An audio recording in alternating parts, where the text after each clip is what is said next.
कि किसानों की सेवा करने के लिए हम आगे बढ़े। देखते कैसे कैसे उदाहरण है, आप लाइन से देखो, एक के बाद एक। हमारा किसी के सिर पे है तो कांग्रेस के सिर पे है, कांग्रेसी नेताओं के सिर पे है। 1956 में मध्य प्रदेश बना, लेकिन 55 साल तक इनकी सरकार रही।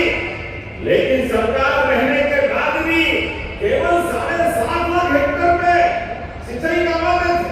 ये नदी तो परमात्मा की दया से मां नर्मदा, मां चंबल, मां क्षिप्रा, केनवेटवा, सोन नदी, माही नदी, ताप्ती नदी, पार्वती, काली सिंह, चंबल नदी, अरे नदियों का मायका है मध्य प्रदेश। लेकिन इन कांग्रेसियों ने कभी हमारी जलराशि का उपयोग खेत के किसानों को नहीं करने दिया। इसका परिणाम हम खेती में पिछड़ते गए। लगातार एक के बाद एक हमारे पास वाले राज्य आगे से आगे बढ़ते गए और किसान लगातार गरीब होता गया। इसका परिणाम आया कि लगभग 55 साल में प्रति व्यक्ति आय केवल 11,000, 2,000, 2,000 तक थी। मैं रिकॉर्ड पे सदन में विधानसभा में भी ये बात रख चुका हूं। और आज परमात्मा की दया से नदी जोड़ो अभियान के माध्यम से रतलाम, मंदसौर, नीमा, चंदौर, उज्जैन, पूरा निमाड़, पूरा बुंदेलखंड, चारों तरफ से खेतों के अंदर। ऐसा है कि ये सर्वविदित हो गया है कि अगर किसान विरोधी कोई विचार है, कोई सरकार है, तो वो नरेंद्र मोदी, शिवराज सिंह चौहान और मोहन यादव की।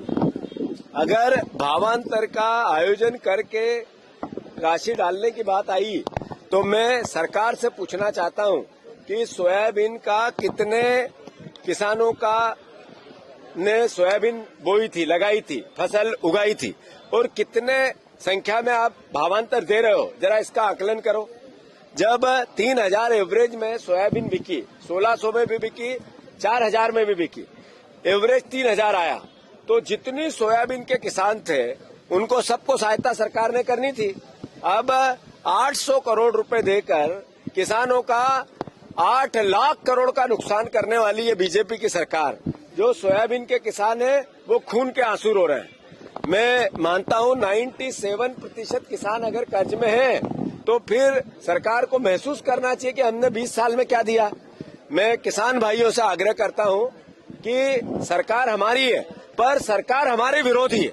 सरकार हमारे वोट से बनी है, मुख्यमंत्री हमारे वोट से बना है, पर किसानों को धोखा दे रहा है, उनके साथ अन्याय कर रहे हैं। जो गुड़ को गन्ने से निकलता है या गुड़ गन्ने खेत में लगता है, ये समझ जिस मुख्यमंत्री में नहीं है, उस मुख्यमंत्री से क्या आस करें।